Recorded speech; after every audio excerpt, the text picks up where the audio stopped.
What is going on, guys? Welcome back. Commentary for you. Ryan Moody, Jimmy Smith, our MMA show.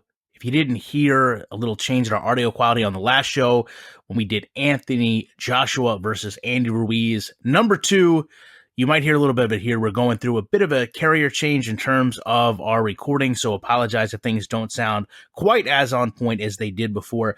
Here to talk about UFC on ESPN, Overeem versus Rozenstruik. This is from Washington, D.C., where I'm still undecided whether I'm making the trip. I guess I will know the morning of the fight.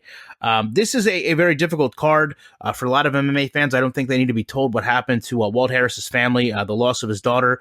Obviously, we can only hope that justice is brought swift and to the full extent for all those that have been put into the legal system as being guilty of these unspeakable crimes. I will also say this is a card, though, that was impacted by a ton of changes to it. And credit to the UFC for still putting together a very exciting card, a quality card, a card I'm excited about watching. We're going to start in the bantamweight division. Cody Stamann versus Song Yadong, maybe the funnest name to say in the UFC. I think Song has nice power, good elbows, very strategic. I think he's a great counterpuncher. It's interesting to me, a lot of people question what his true age is at 22 years old, an extremely athletic fighter. Goes kind of against a guy who I look at just kind of almost like the traditional, boxer style wrestler mesh. One thing that I've really noticed about Cody is he finds a way to bring fights to him, especially you get late in fights, you get in close fights, and he finds a way of just making somebody fight his fight. And he generally finds a way to win those close ones. It's going to be a really interesting fight to see how this one plays out, because I really think that Song Yadong is going to bring a lot of pressure, and maybe Cody's sometimes willingness to take damage is going to get him in trouble here. Yeah, I happen to agree with that. I would say my pick would be Song Yadong for the reason that Cody Stamann tends to take risks with his hands. He tends to reach a little bit with his hands. He tends to drop his lead hand. He tends to bring physical pressure. But when you do that, you need to have a sound defense because you're offering a target every time you step forward. And part of Stamann's offense is that physical pressure, is the threat of the takedown. Both these guys are very big at 135 pounds. They are big bantamweights. And Stamann has legs like a linebacker. And what he does is he pushes you back. He gives you very little room to work with. And that's how he takes over fights. But he has almost a traditional Thai style. And he tends to paw at punches rather than keep his hands close to his chin like a boxer. And I think Song Yadong, who, as you mentioned, an excellent counterpuncher, he has good combinations. He has good head movement. I think he makes Cody Stamann pay for those defensive lapses. He'll try to walk forward and make the octagon small, but present an inviting target. And I think that's going to be too much for him. Moving up the docket, we get Aspen Ladd and Yana Kunitskaya. Kunitskaya exits just an absolute war with Marianne Renault. Aspen Ladd, 16-second knockout over Geraint de Randamie. I don't know how much you can read into that. For that matter, Yana just has an absolute walking through of Chris Cyborg on her record as well. But I think Yana does a great job at staying on the outside. As a matter of fact, when we previewed her fight with Cyborg, we talked about that. Is she going to be able to stay on the outside? Is she going to be able to use those push kicks? Can she work those body shots in well? This time, I think she goes up against, a really good grappler, beautiful transitions, very good takedowns. And one of the things Aspen Ladd is sneaky good at is ground and pound. And I actually think that's how this fight is going to end. I think you're going to see Aspen Ladd bring a lot of pressure, probably a little bit too much. I also think Yana does a poor job, as a lot of fighters do, to be fair, defending off her back. And I really think those kind of two things are going to mesh together. Yana's inability to defend herself well, Aspen's propensity to kind of get into a takedown, into the mount. I think this is going to be one where we see a rare finish, but it's going to be a stoppage due to a ground and pound for mount. I really think that way about this fight, and I don't often feel that strongly that a fight will go one specific way. You know what's funny is tactically, I don't disagree with anything you're saying. The issue might be, and here's the real difference to me. Aspen Ladd was undefeated and got cleaned in 16 seconds by Geraint de Randamie. Now, you can argue that about the stoppage. I think she should have taken a couple more punches. Main event, come on, she deserved to be there. Let her take those couple more punches and then stop the fight. I don't think you know what I mean? I don't think that the stoppage changed the outcome, but I think she deserved the courtesy of those another couple seconds. But that being said, undefeated, first big name, first big opportunity, main event, and she gets creamed. It's hard to mentally bounce back from something like that. Tactically, she has all of the tools to survive and win and flourish.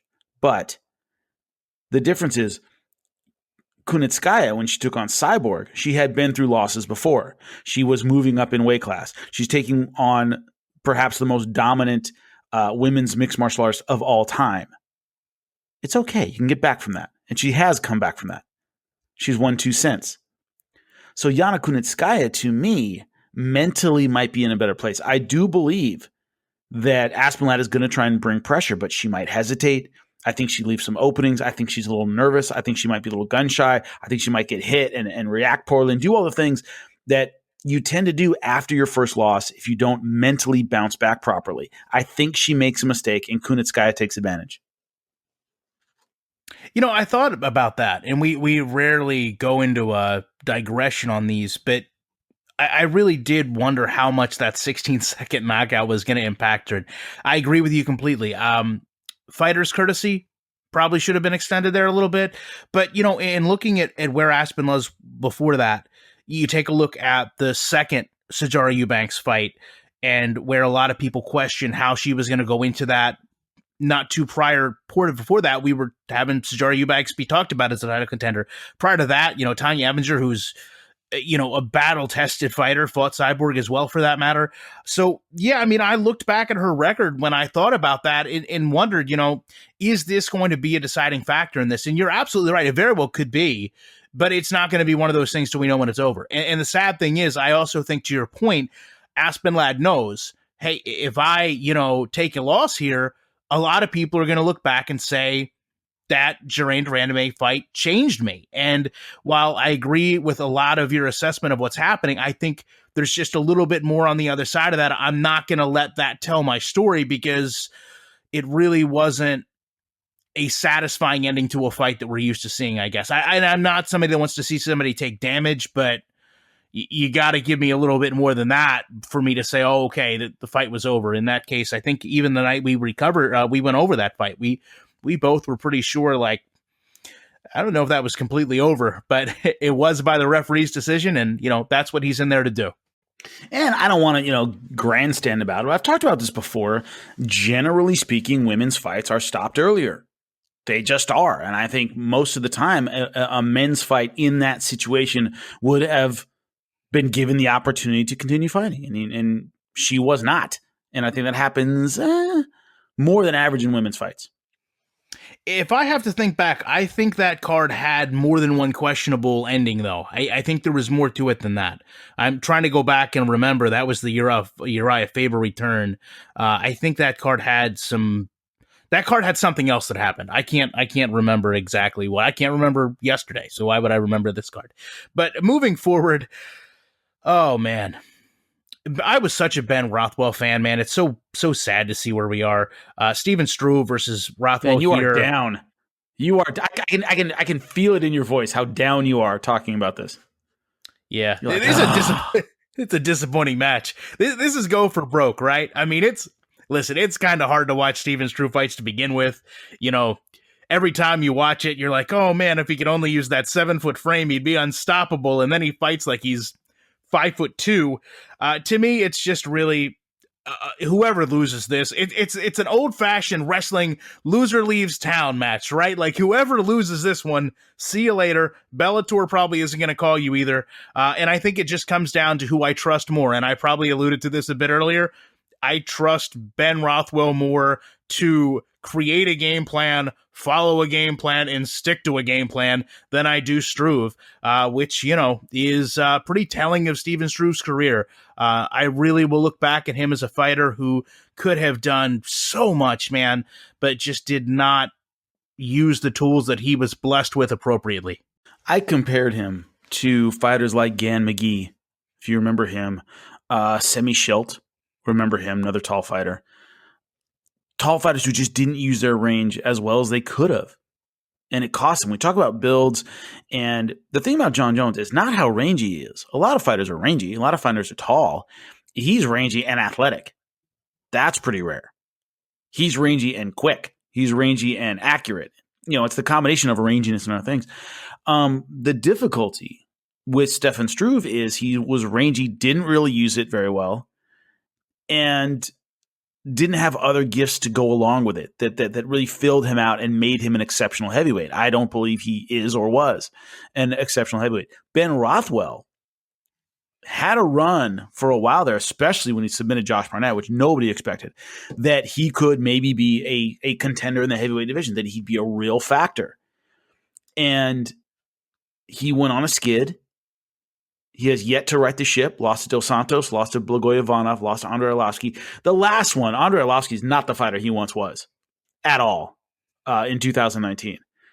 So the idea that he lost to an over-the-hill Andrei Arlovsky, that doesn't say great things about him. So in terms of their careers, they're both in similar places. I would say Ben Rothwell just has a little bit more left in the tank. Is just generally a better fighter than Stefan Struve. I think he wins this one. I think he is able to get inside, which almost every fighter is able to get inside in Stefan Struve, although they shouldn't be. He seems to let him inside, and once that happens, Ben Rothwell has really good medium and short-range power, and I think he takes this fight over. But will he ever get to the heights where you and I, as fans of his, saw that he could get there in the UFC? I don't think he will. He beat Stefan Struve. I still don't think he's able to climb the mountain again. I would agree. And just in fairness, I wonder, since you mentioned who has more left in the tank, I wonder how much Ben's illegal tank filling factored into that run that he had and how good he looked for a very long time. It's really kind of as you mentioned, it almost does change your tone. It's a tale of two guys that had so much going for them, but one with Ben, by his own mistakes, and two with Struve by his own lack of, I don't even know how to describe it. It's very annoying. Very few times can I say I'm annoyed watching someone fight, and I get annoyed watching Stephen Struve fight. It's a different fight. So part of me doesn't want to go just to see that in person. However, move forward. Two really, really well-rounded girls. A fight that I don't think we're not going to see again. I think this is going to be a fight that gets ran back at some point. Mariana Rodriguez and Cynthia Calvillo. I think both girls come in with a lot of confidence. I think both girls are super aggressive. I think Cynthia is extremely underrated on the ground. She does great pressure, great takedowns, constantly works for submissions too. And, I think what's so good about her is every once in a while you watch a fighter, you can just tell nothing spectacular, but really, really works on fundamentals. Her right hook is incredible. I mean, even by anyone's standard, she has a great right hook. And when you're that good at just the basics, you don't need a whole lot of flash. With Rodriguez, really good clinch, great at distance, really good controlling distance with her kicks. But I think this is going to end up on the ground. And I just don't think that Cynthia Calvillo is going to be the stronger fighter in this to a degree. But I really think this is going to be one where we look back maybe in a year or two and say, hey, when those two fought, they were both on their way up. And this isn't going to be a one where we look at somebody maybe losing stock. I think this is going to be a great fight for both girls, no matter what the outcome. Good chance, yeah. I was there when she fought Ronda Marcos in Brazil, and she just had trouble with the pressure game of Ronda Marcos. She did well on the feet, but when Marcos got her on the ground, she really didn't seem to have an answer for that kind of attack, which is weird because that's what Ronda Marcos does. I can't imagine you would go through camp and not realize, gee, I better stay off the ground with this girl. But the adjustments she made against Jessica Aguilar and Tisha Torres, two fighters with excellent ground games in their own right, make me think she brings a pretty good fight IQ into this. Remember, undefeated, the draw is the closest she's come to a loss. Cynthia Calvillo, I like what she brings as well for all the reasons you said, but they faced basically a similar level of opposition, but I like the skill set. I like the overall skill set of Marina Rodriguez a little bit better, and I like the adjustments she's made since losing not losing, but making mistakes on the ground that cost her a draw. So I like seeing that out of a fighter. You go back to the gym, you fill in the blanks. What did I do wrong? How do I make adjustments? She's made the right adjustments so far, and she had a good skill set to begin with. I got to go with Marina Rodriguez on this one.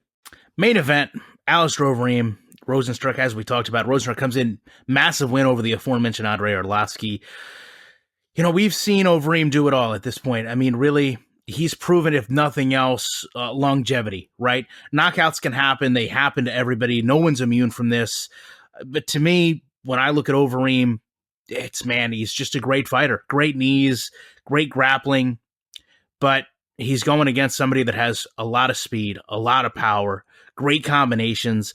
And I think it's going to be, can Overeem get to the inside? Can he turn this into a grappling, into a boring, into a laborious fight? Can he go for takedowns?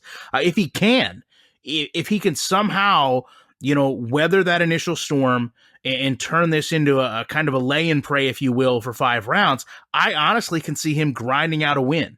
But if you've got Rozenstruik who comes in, kind of throws caution to the wind and catches him early, we very well could see, a repeat of Overeem, completely just knocked out cold Francis Ngannou style.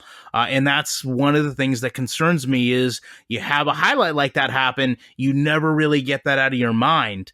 So I think it's really going to be a clash of styles. I think Overeem knows what he has to do to win this fight, but I also think that you have Rozenstruik who knows what he has to do to win this fight. I kind of want to lean with the veteran savvy on this. He's felt power before, and he's had to have game plans before. It's just going to be, can he play it safe enough? The other thing with Overeem is he knows where he is in his career, and he knows where he's trying to go. This is not a loss he can have. No more setbacks at this point. If you get set back, you're too far down the ladder to start to try to climb back up again and get into title contention. It's just not going to happen. One of, if not the most skilled heavyweights in UFC history. Can we agree on that? Absolutely. I mean, one of the first fighters, honestly, that I remember watching, from kickboxing, and where you really feared the guy, right? Like, I mean, he looked like a monster, right? I mean, his kickboxing days, Demolition Man. Exactly, man. He looked like who was gonna mess with him? Nobody. But Father Time, undefeated. So here's the thing that this fight really comes down to me. 2 factors, really. Number one is, when is experience an asset and when is it a liability? Right? Overeem, one of the most experienced fighters on the UFC's roster, period, right now. Right? 63 professional fights, I think. Look, every single one of those takes something out of you. Every camp takes something out of you. Yeah, he has experience advantage. He's also been through a lot of wars. A lot. Suffered a horrible knockout against Ngannou, right? Suffered a bad TKO against Curtis Blades. I was there for that one. So when will the miles catch up to him? When will the number of fights he's been in catch up to him? 2, this is a guy who tends to fight down to the level of his opposition. He should not have lost to Bigfoot Silva. He should not have lost to Travis Brown. Those should not. He likes to mug. He likes to take chances. He likes to think he's invincible and walk into stuff. He's had a problem fighting up to his real natural ability and his technical ability. He has trouble looking past people. And as important as this fight is to him, the name value isn't there. And a lot of times when the name value isn't there, Overeem doesn't fight like he's that interested. And it can catch him and burn him. And I think those 2 things come together and we have that collision, and Rozenstruik ends up just taking out a guy who seems maybe not quite motivated fast enough. He didn't look that motivated against Curtis Blades. He just doesn't seem to be at his best if it's not a huge name. He kind of thinks he can walk through people, and he hasn't quite learned his lesson yet. A lot of times when we break down fights, we use the term, is this a guy that just loses to elite competition? And it's interesting that you kind of went through the losses there, because as I looked over Overeem's, UFC history, I mean, he fought some absolute great fighters a long time ago, but in current UFC, you look at the loss to Ngannou, you look at the loss to Stipe, and you say, okay, maybe he just loses to elite guys. But then you look at, the loss to Curtis Blades, like you said, the loss to Ben Rothwell, to Travis Brown. I mean, how does that happen? But it does. And I think you put it perfectly there. He is a guy that maybe struggles with that motivation And I don't want to say he fights as if he's better than his opponent, but it is kind of a weird thing that kind of happens where unless I'll say it. He fights like he expects to win, that he doesn't have to work for it. I will say it 100%. He fights like, I know this is a West Coast reference, okay? It really is. I grew up an SC fan, but I went to UCLA for school. And I always tell people, USC, at their best, play like they expect to win.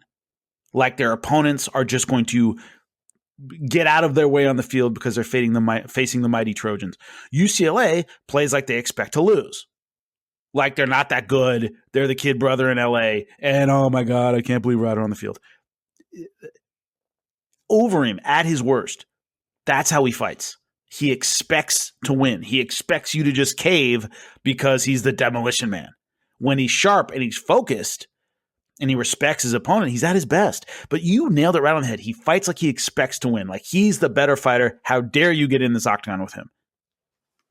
I think some of that comes from the kickboxing days. I mean, where he was dispatching of some big names, Gokhan Saki, Badahari. I mean, I remember watching him in some all-out wars, and there was just, it seemed like moments where he would just hit perfection and knock somebody out of the stadium. And it would just, he would make it look effortless, right? The best ones are the ones that make it look easy. He makes it look like you can get in there and do it, right? Like, anybody could go in there and do that. I mean, all it is kick him.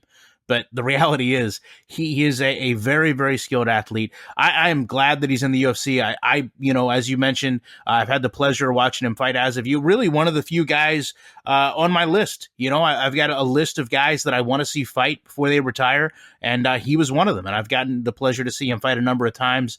One of the all-time greats. I'm glad he's getting a headline card, but like you said, he's headlined before. It's just going to be how seriously he wants to take this one. But I really think he understands where he is in his career right now. And he's had setbacks before. At this age, there's no more setbacks to continue on the road to title contention. It's just not going to happen. And he's got to know it at some level. He really does. And if he comes in with that kind of focus, he certainly has the skills to win. He has the skills to be heavyweight champion. It's just he's never really been able to put it all together in the UFC and really have the run. He always kind of got in his own way. And I think that stays true to form, and it happens in this fight. Well, with that said, Jimmy, if you guys hated listening to this, you were going to hate the next few days an awful lot. We're going to have a recap of this card. We're going to have a recap of Joshua Ruiz. We're going to have a recap of Tito Ortiz and Alberto Del Rio. And then we are going to look forward next week, MMA gods willing, right, Jimmy? MMA, they already took one from us this week, by the way, but MMA gods willing, we're going to look at an incredible card, UFC 245. Until then, we appreciate you guys checking this out, and we will be back very shortly with more commentary.